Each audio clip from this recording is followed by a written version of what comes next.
My name is Lauren Whitfield, and the exact second I realised my mother-in-law had gambled away, our future happened under a ceiling of gold streamers at our New Year's party when she lifted her champagne flute and chirped, "To family money, multiplying." I smiled like a good daughter-in-law. Then I looked down at her phone, because she'd shoved it into my hand for a photo, and saw the notification banner I wasn't supposed to see. Margin call, immediate action required. My stomach didn't drop. It went still, like my body knew before my brain did. Because family money wasn't her money. It was ours. Mine. My husband's. The money I'd been earning at 4:45 a.m., with a laptop on my knees and cold coffee on the counter, building a small business from nothing. And in that glittery living room full of laughter and plastic tiaras, I understood something terrifyingly simple. She hadn't just managed our finances. She'd been playing with them. And if I didn't stop her tonight, she would smile through the wreckage and call it tradition. 2 months earlier, if you'd asked me what the biggest stress in my life was, I would have laughed and said something normal. Inventory delays, payroll, the fact that my best-selling product suddenly started trending and my supplier couldn't keep up. I run a small home organization and custom label business outside Seattle, Washington. Not glamorous, not Silicon Valley, but growing in that steady, satisfying way that makes you feel like you're finally steering your own life. I started it in our second bedroom with a cheap label printer and a stubborn belief that if I worked hard enough, I wouldn't have to depend on anyone's mood to feel safe. My husband, Daniel, works as a systems analyst for a healthcare network. He's calm in the way I am not. He's gentle, funny, the kind of man who will quietly refill your water without announcing he did it. And he's the kind of man who was raised to believe that if you love your parents, you don't question them. Daniel's parents are Chinese American. His mum, May, runs the household like she's managing a company that never closes. She's sharp, opinionated, and obsessed with proper ways of doing things. What you cook, how you host, what you wear, what you say, what you don't say. And the biggest rule in her world? Money is authority. Not in the save and invest responsibly way. In the whoever holds the wallet, holds the family way. When Daniel and I got married, we didn't have much. We were both late 20s, renting a townhouse, living on takeout, and optimism. My business didn't exist yet. Daniel's salary covered our bills, and we were proud of making it work. May offered help right away. Not the warm kind, the structured kind. "We can combine," she said the week after our wedding, sitting at our kitchen table like she'd come to audit us. "It will be easier. Daniel is busy. I am experienced." I remember blinking. "Combine what?" "Accounts," she said, like it was obvious. "I will manage. You will not worry." Daniel sweet, conflict avoiding. Daniel nodded too quickly. "Mum's really good with money," he told me after she left. Like that was the end of the conversation. I didn't love it. I didn't. But we were newly married, and I was still trying to be the version of myself that was easy to love. The version that didn't cause friction. The version that didn't get labelled as difficult or disrespectful. So I agreed to a setup that sounded harmless at the time. May would handle the household budget, while Daniel and I focused on work. It started as her paying utilities from a joint account we both deposited into. Then it became her helping us plan savings. Then it became her saying things like, "Lauren, you spend too much at Target. Only buy what is necessary. Lauren, you do not need this type of shampoo. There is cheaper. Lauren, business is risky. Do not put too much money into business." Meanwhile, my business was working. It was doing that rare thing businesses sometimes do when you've bled for them long enough.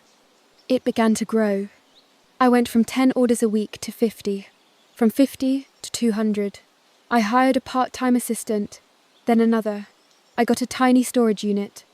Then I signed a lease on a small studio space that smelled like fresh paint and hope. The first month I paid myself a real paycheck, I cried in my car like a lunatic because it wasn't just money. It was proof. Proof that I wasn't just someone's wife. I was building something.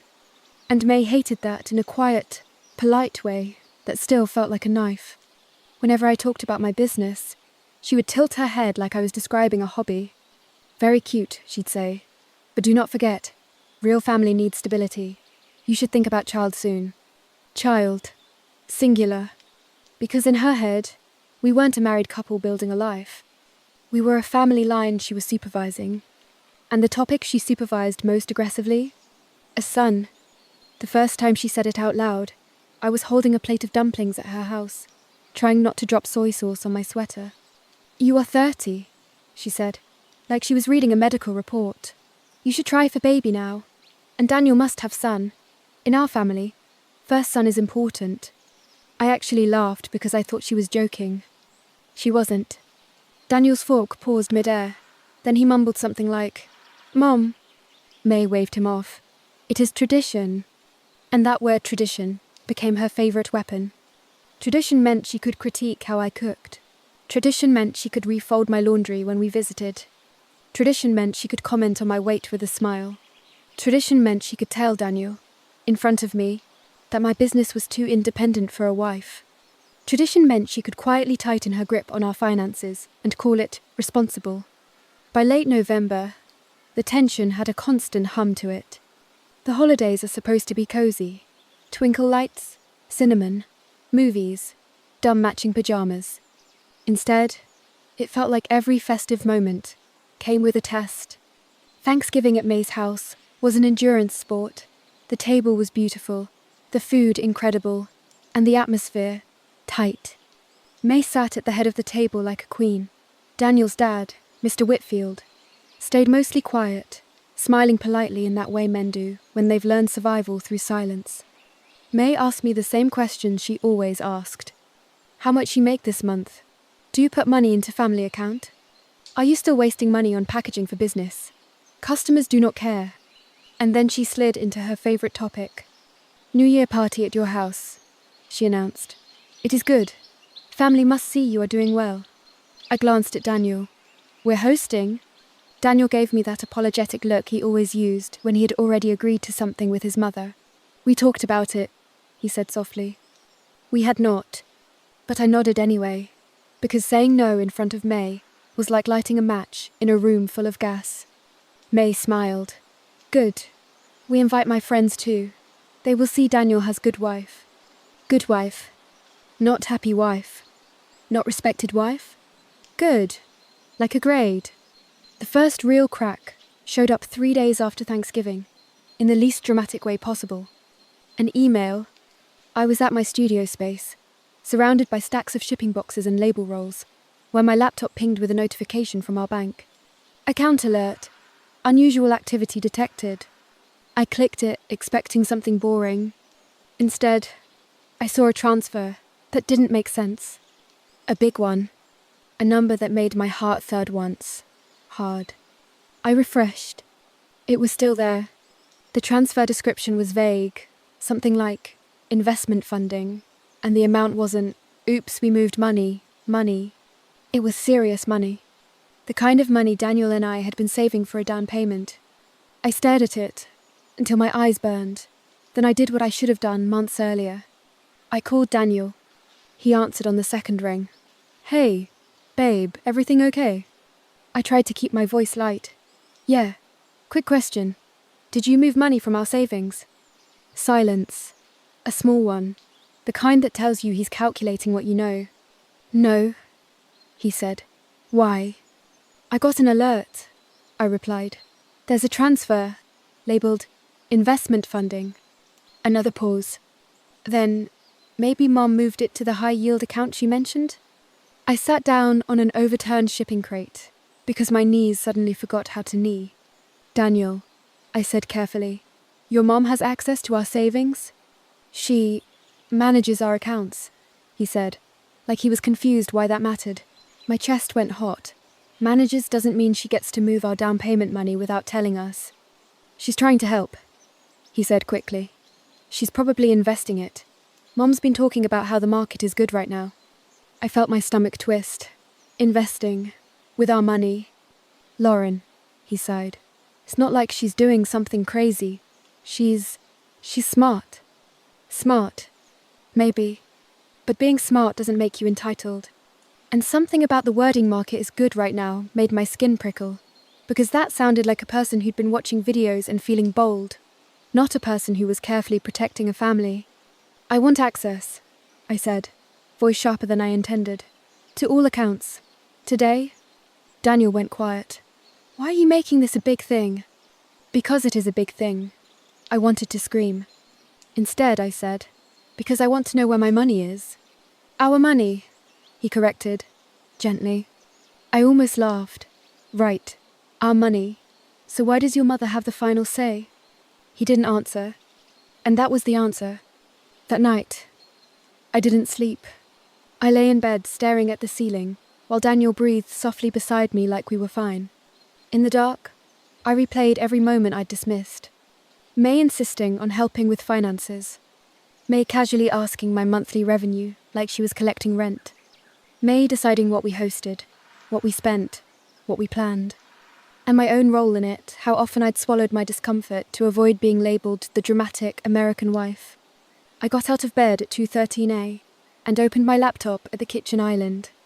I logged into my business accounts first because that was the only place I felt control.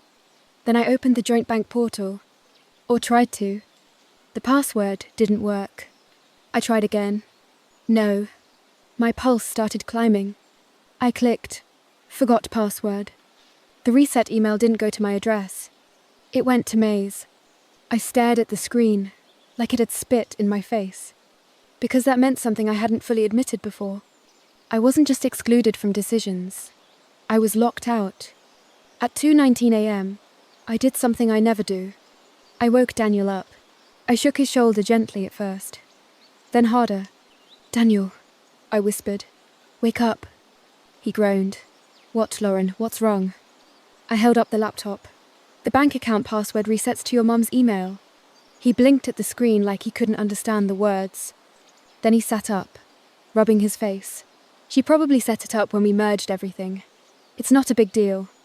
I stared at him in disbelief. Not a big deal? I can't access our own money. She's just organized, he mumbled.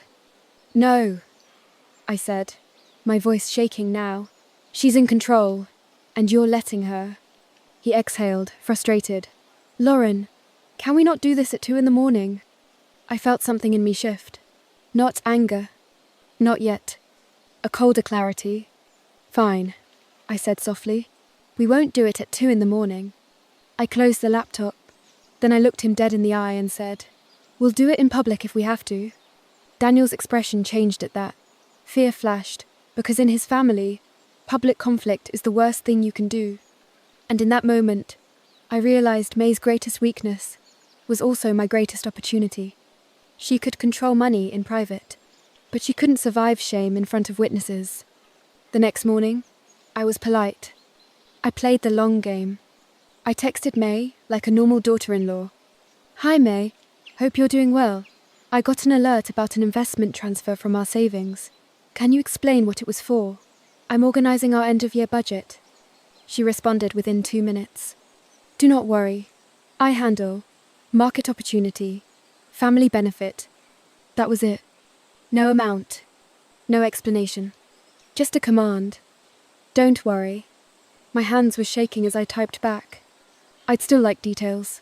Can you send me a breakdown? Her response came slower this time. You should trust elders. Too much questioning makes marriage unstable. I stared at that sentence until my jaw hurt. Because she wasn't talking about money. She was talking about obedience. And suddenly, my business success didn't feel like a win. It felt like a threat she needed to neutralize. By mid-December, New Year's plans were in full swing, mostly because May had planned them like she owned our house. She invited people without asking. She told me what to serve. She instructed me on decorations. She texted Daniel at 6 a.m. about appropriate party favors. And every time I tried to assert even a tiny boundary, I'll handle the menu. We're keeping it small. I'm busy with orders. May would respond with one sharp line. Family comes first. But she didn't mean family. She meant her. And in the background, the money situation stayed unresolved, because Daniel kept avoiding it and May kept stonewalling. I started quietly preparing. Not because I was plotting something evil, because I was done being unprepared. I gathered screenshots of every account alert, a record of every transfer I could see from my limited access, my business income deposits, because if she claimed I wasn't contributing, I wanted proof. A list of questions I would ask, calmly, in front of people if necessary. And every time I saved a screenshot, I felt myself becoming someone new. Not softer, not nicer, just harder to control. 3 days before New Year's Eve, Daniel came home with that careful voice he uses when he's about to disappoint me. "Mum wants us to meet her at her bank tomorrow," he said, setting his keys down like they were heavy. "My money is in her bank," I asked. He hesitated. "She moved it to an investment account there. She says it's better." I felt a slow heat crawl up my neck. "Daniel, you didn't even know where it was." He rubbed the back of his neck. "She's trying to grow it. She says she can recover." "Recover?" I repeated, and my voice came out too quiet. Daniel's eyes flicked away. That one tiny movement away told me everything. "Daniel," I said, very slowly, "did she lose money?" He didn't answer fast enough. And that was when I knew. Not fully, not the whole story, but enough. Enough that my stomach twisted with the kind of dread that tastes metallic. Because people who are recovering aren't managing money. They're chasing losses. And the person chasing losses with our down payment was the woman who thought she owned my marriage. I nodded once, like I was taking notes. "Okay," I said. "We'll meet her." Daniel exhaled, relieved. "Thank you." I looked at him and didn't smile. "I'm not doing this to be nice," I said softly. "I'm doing this to get the truth." On New Year's Eve morning, our house smelled like pine and lemon cleaner. I was wiping down counters, arranging trays, setting out sparkling cider for the kids coming later, pretending my hands weren't shaking. Daniel was distracted, checking his phone every 5 minutes because May had been texting him non-stop. At 11:07 a.m., she sent, "Remember, do not embarrass family tonight." I stared at that message. Then I typed back, "Then tell the truth." She didn't respond. And that's how I knew the party wasn't just a celebration. It was a stage. And May planned to stand on it like the hero, while I stood in the background like the obedient wife. She didn't realize I'd already built my own script. By 6 p.m., the first guests started arriving. Glitter dresses, sweaters with sequins, trays of food, laughter. Someone brought a karaoke machine, because of course they did. The TV in the corner played the Times Square broadcast on low volume. Gold balloons spelled out 2026 across our wall. May arrived, wearing a red dress that made her look like she'd stepped out of a magazine, carrying a gift bag like she was doing us a favor. She kissed Daniel's cheek. She barely touched my shoulder. Then she walked through my house, checking things. Not enjoying. Inspecting. When she got to the kitchen, she leaned in and whispered, "Smile more. You look tense. People will think marriage is unhappy." I smiled so hard my cheeks hurt.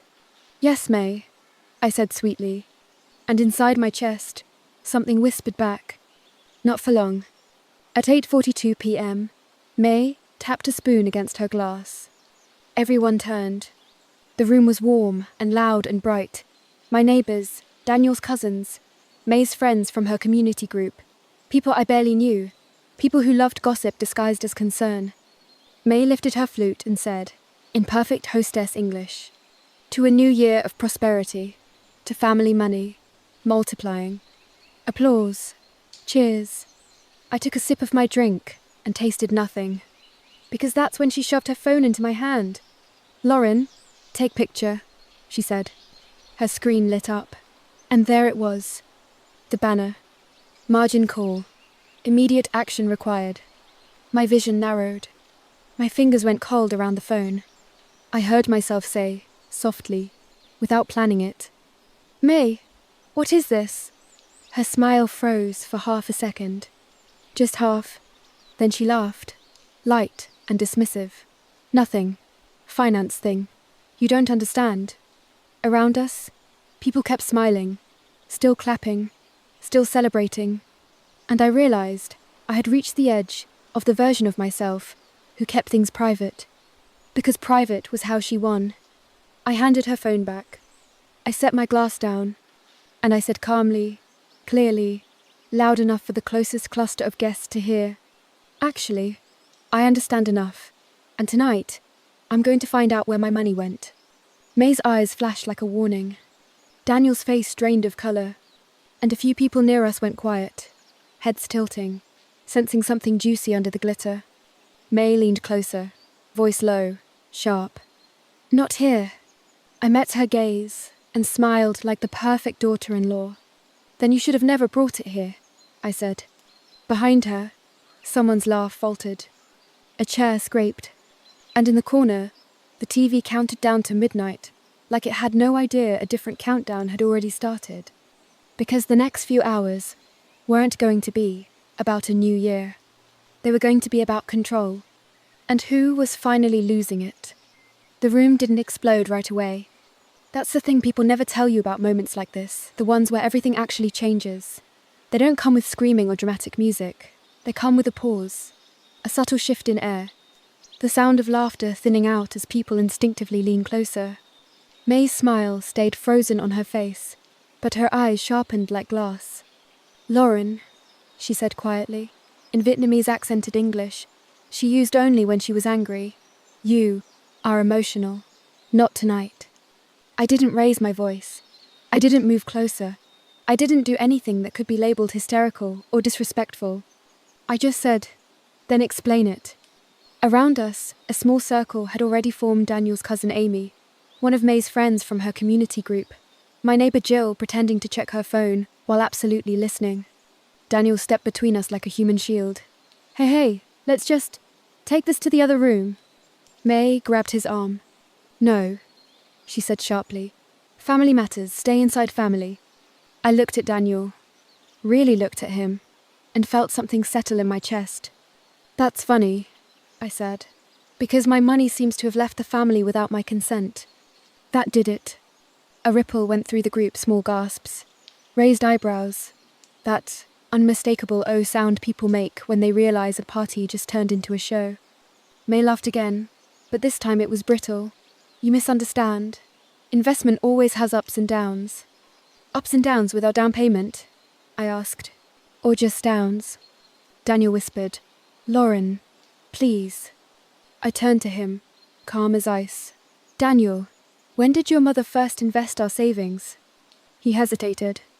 That hesitation was loud. People noticed. May snapped.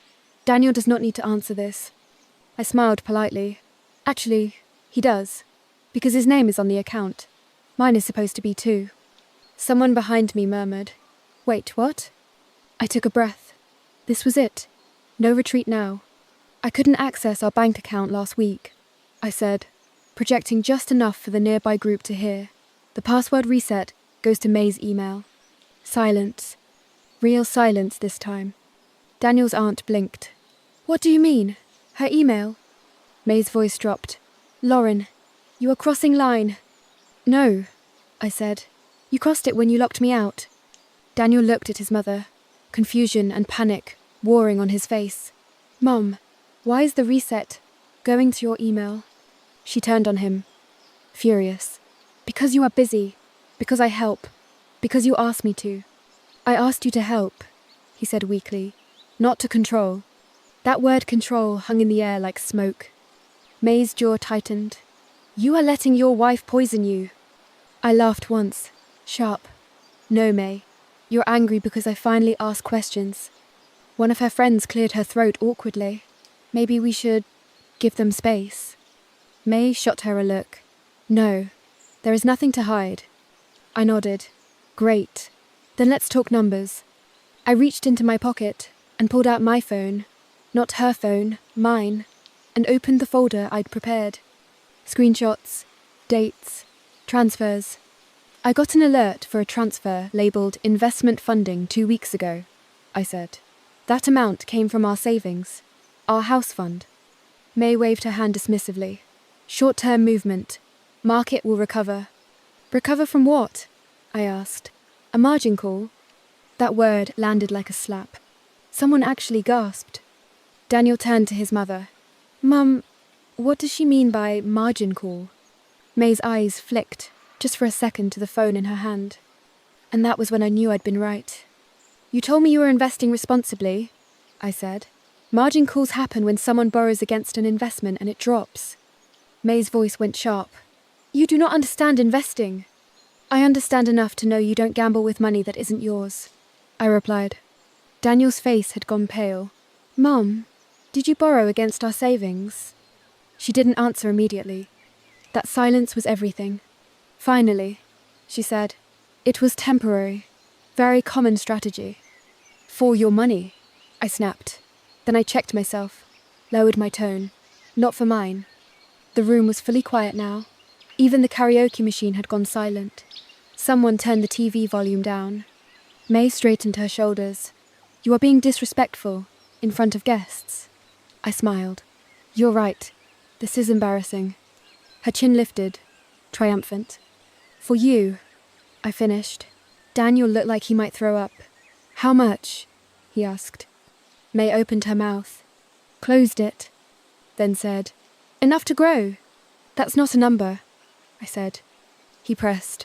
Mum, how much? She snapped. Why does it matter? Family money stays in family. I stepped closer, not aggressive, just present. Because it's gone, isn't it? Her eyes burned. I can fix it, she said. Market turns, always turns. With what? I asked. More of our savings? Or do you plan to tell us after that disappears too? Daniel ran a hand through his hair. Mum, how much did you lose? Lose?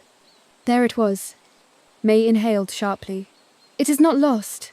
It is unrealized. I didn't even look at her when I said it. I looked at Daniel. She lost money, I said calmly. And she didn't tell us. His shoulders sagged like something inside him finally broke. How much? He repeated. May's lips trembled, not with guilt, but with rage. About 40%, she said. The room sucked in a collective breath. My vision went white at the edges. 40%? That was not a dip. That was devastation. That's our down payment, Daniel whispered. And more, I said quietly, because she borrowed against it. May exploded. I did this for you. For your future. You are too American, you think. Only short term. I laughed again, but this time there was no humor in it. No, May. I think about consent. Her friend backed away slowly, like she didn't want to be in the blast radius. Daniel looked around, suddenly aware of the audience. We need to talk privately. May grabbed his wrist. No. She wants show? I give show. She turned to the room. In our culture, elders manage money. Children respect. Wives support. I raised my hand slightly, then explain why I was locked out. No answer. Explain why you didn't tell us about the losses. Silence. Explain why you thought my income was yours to risk. May's face flushed red. You married into this family? I nodded. Yes. Not into your portfolio. That line did it. Someone snorted. Another guest shifted uncomfortably. May leaned toward me, voice shaking with fury. You think because you make little money now, you are powerful? I smiled softly. I think because I make my own money, I don't need permission. Daniel finally stepped fully between us. Mom, stop! She stared at him like she'd never seen him before. You choose her over me? She hissed. Daniel swallowed. I choose the truth. That hurt her more than anything I could have said. I took advantage of the moment. Here's what's going to happen, I said evenly. Tonight you're going to tell us exactly how much is gone. Tomorrow we separate our finances. All of them. May scoffed. Impossible. I already opened a new account, I said. In my name. Daniel can join if he wants. Daniel looked at me, shocked. You did? Yes, I said without looking at him, after I realized I'd been locked out. May's eyes widened. You planned this? I nodded. I protected myself. She turned to Daniel, furious. You let her do this? He didn't answer right away. Then, quietly, I should have done it myself. That was the moment the power truly shifted. May's shoulders sagged, not with remorse, but with the realization that the lever she'd been pulling for years had snapped. "This party is over," she snapped. "No," I said calmly. "It's just getting honest." I turned to the room. "I'm sorry to our guests. This isn't how we wanted to ring in the new year." People murmured polite reassurances, already retreating emotionally. May grabbed her coat. "We are leaving." She looked at Daniel one last time. "You will regret this." I met her gaze. "I already regret trusting you." She flinched like I'd struck her. As she stormed toward the door, someone finally started the countdown on the TV again. 10, 9. Daniel stood frozen, torn between the woman who raised him and the woman he married. At midnight, the room erupted in half-hearted cheers. Confetti popped. Someone kissed someone else. And I stood there, watching my marriage crack open, under fluorescent light and cheap champagne. Because I hadn't just challenged my mother-in-law. I'd forced my husband to choose. And I didn't yet know if he would choose me. Part 3. After the door slammed behind May, the house felt hollow. Not quiet, there was still music. The TV still flashing lights from Times Square. A few guests awkwardly pretending nothing had happened, but hollow in the way a room feels after someone yanks the power cord out of the wall. Daniel stood in the middle of the living room like he'd been dropped there and forgotten. I didn't rush him. That was the biggest change in me. Old Lauren would have softened, would have reached for his hand, would have said it's okay, we'll figure it out. This version of me waited, because I was done cushioning other people from the consequences of their choices. "Lauren," he started. I held up a hand. "Not here." He nodded, relieved and terrified at the same time. Okay. We quietly ushered the remaining guests out. Apologies, forced smiles, the kind of polite chaos that feels surreal when your personal life has just imploded in front of an audience. By 12:27 a.m., the house was empty. Gold confetti littered the floor like evidence. Half-full glasses sat abandoned on coasters. The balloon numbers sagged, already deflating. Daniel locked the door and leaned his forehead against it for a long moment. "I didn't know," he said. I walked to the kitchen and started stacking plates. "You didn't ask." He flinched. "That's not fair." I turned to face him, calm, steady. "Isn't it?" He exhaled hard. "She's my mother." "And I'm your wife," I replied. "Whose money disappeared?" Silence stretched between us. Finally, he asked the question he'd been avoiding all night. "How bad is it?" I wiped my hands and picked up my phone. 40% down, plus whatever she borrowed on margin. Worst case? I looked him in the eye. "We're starting over." He sank into a chair, like the word had physical weight. "All those years," he murmured. "Saving, planning." "I know," I said quietly. "I earned half of it." That landed harder than anything else. Because Daniel had always known my business existed. He just hadn't fully respected what it meant. The next morning, January 1st, we woke up hungover on adrenaline instead of alcohol. Daniel's phone was already buzzing when he came into the kitchen. "May. Missed call. Another. A text. You embarrassed me. We will talk today." Daniel looked at me, uncertain. "I should call her." "No," I said. "You should call the bank." That was the first time he didn't argue. We sat at the dining table with laptops open like two co-workers about to have the worst meeting of their lives. When the bank representative confirmed it, yes. A margin account had been opened.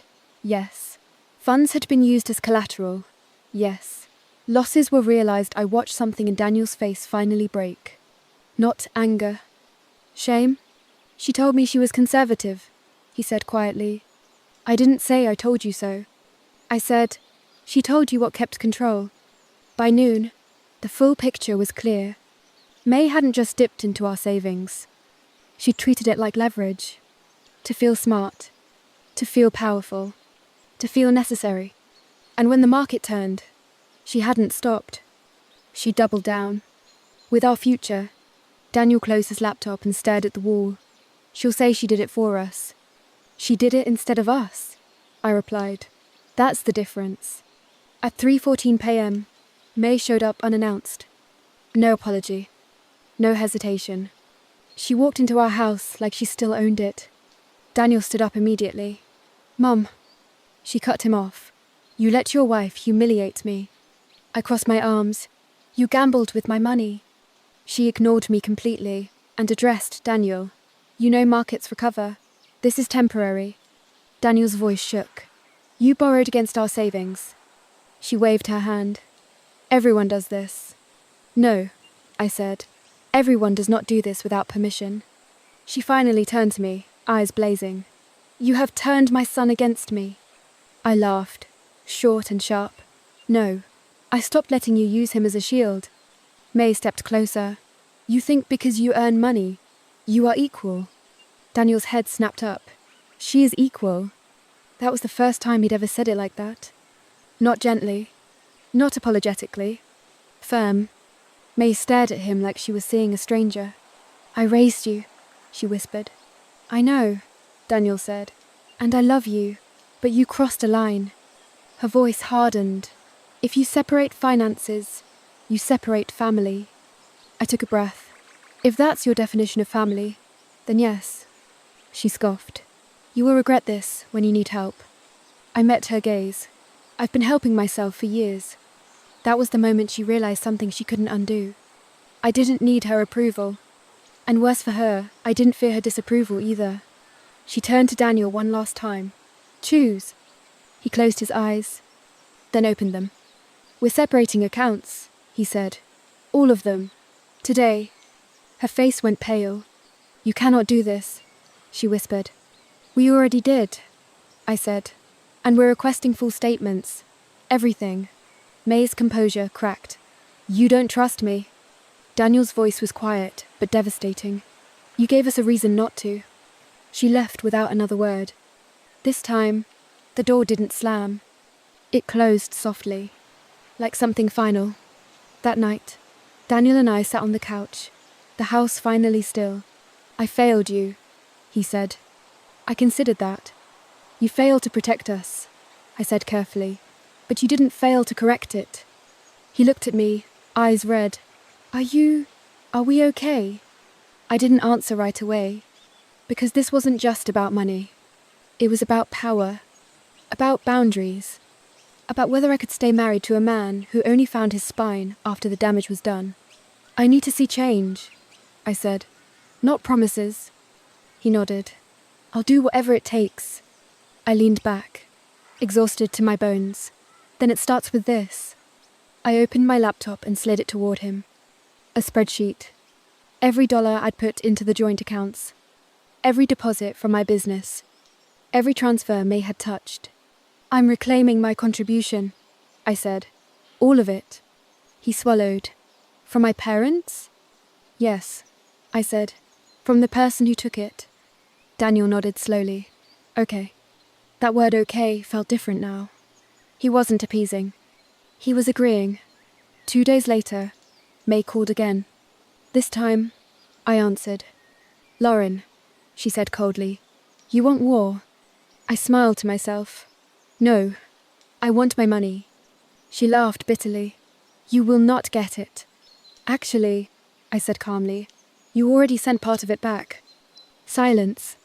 "You didn't realize the automatic transfers were still active," I continued. "The ones feeding the margin account.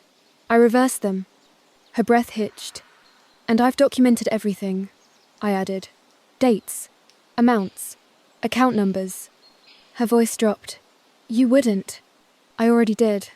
I heard something clatter on her end, maybe her phone, maybe her composure. "This will destroy family," she hissed. I replied softly, "You did that when you decided consent didn't matter." She hung up. That night, Daniel held me like he was afraid I'd disappear. "I didn't see it," he whispered. How controlling she was. I stared at the ceiling. "You saw it. You just learned to survive it." He tightened his arms. "I don't want to live like that anymore." "Then don't," I said. "But understand this. If it happens again, I won't fight for us alone." He nodded. "Never again." I didn't say we'll see. I said nothing. Because trust isn't rebuilt with words. It's rebuilt with consistent, uncomfortable action. And the next move, legal, financial, final, was already in motion. Because May thought the worst thing that could happen was public embarrassment. She was wrong. The worst thing that could happen to someone like her was losing control completely. Part 5, Ket. Justice and lesson. People think the story ends when the money comes back. It doesn't. That's just when the aftermath begins. Because when someone like May loses control, they don't disappear quietly. They test the fence. They look for cracks. They wait for fatigue, guilt, nostalgia, anything that might make you loosen your grip. I knew that. So I stayed ready. In April, 3 months after New Year's, Daniel came home with that familiar tightness in his jaw. She called, he said. I didn't stop typing. What does she want? She says, she wants to apologize. That got my attention. I turned slowly. Did she say the word sorry? He hesitated. She said, maybe mistakes were made. I laughed. Not cruelly. Clearly. That's not an apology, I said. That's a negotiation. He sighed. She wants to come over. Just dinner. I closed my laptop. Daniel, I said evenly, your mother didn't just hurt my feelings. She risked my financial future without consent. Access to me doesn't reset because time passed. He nodded. I know, I wanted to ask. That mattered. Because before, he wouldn't have asked. The real test came 2 weeks later. A letter arrived. Not an email. A physical letter. From May's bank. Addressed to Daniel. I opened it with him standing beside me. Inside was a notice. Account closure. Margin account liquidated. Outstanding balance settled. At the bottom, a line that made my stomach tighten. Funds applied from personal account holder. May Whitfield. She'd paid the remaining losses herself. Not because she suddenly grew a conscience. Because she'd finally run out of leverage. Daniel stared at the letter for a long time. She never used her own money before, he said quietly. I nodded. Because she never had to. That was the real justice. Not yelling. Not revenge. But consequence. She had felt it in her own account. Her own safety net. And that changed the balance forever. A week later, she showed up at our door. Unannounced. Again. But this time, something was different. No red dress. No authority posture. She stood there holding a container of food like an offering. Daniel looked at me, uncertain. I walked past him and opened the door myself. Lauren, May said stiffly. I come to talk. I didn't step aside. I'm listening, I said. From here. Her mouth tightened. You have made your point, she said. The money issue is finished. I didn't make a point, I replied calmly. I drew a boundary. She inhaled sharply. You humiliated me. I tilted my head. No, your actions did. Silence stretched. Finally, she said, Daniel is my son. And I'm his wife, I said, which means decisions about our money will never go through you again. She looked past me, at him. Daniel didn't move, didn't speak, didn't rescue her. That was the moment she truly understood what she'd lost. I worry about you, she said to me, softer now. You are very independent. I smiled not unkindly. I know. She nodded once. Then she turned and walked away. No scene. No apology. No reconciliation fantasy. Just reality. That night, Daniel sat beside me on the couch. She'll never admit she was wrong, he said. I don't need her to, I replied. I needed her to stop. He leaned his head back. I didn't realize how much I let her run my life. I took his hand. You were trained to. He squeezed my fingers. Thank you for not letting it run ours. 6 months later, our finances look different. Not bigger. Clearer. Separate accounts. Shared goals. Written agreements. Not because we don't trust each other, but because trust doesn't require blindness. My business crossed a milestone I never told May about. On purpose. Some wins are private. At our next New Year's party 1 year later, the house felt different. Lighter. Smaller guest list. No speeches about family money. Just laughter, food, and people who respected the space they were in. At 11:59 p.m., Daniel raised his glass and looked at me. "To a year where we chose honesty," he said. I clinked my glass against his. "And consent," I added. The room laughed, but I meant it. Here's the lesson I learned, the one no one teaches you until you live it. Control disguised as care is still control. Tradition doesn't outrank consent, and money you earn is never a family resource, unless you say it is. I didn't win by humiliating my mother-in-law. I won by taking my life back, quietly, legally, and permanently. And once you do that, no one ever mistakes you for manageable again.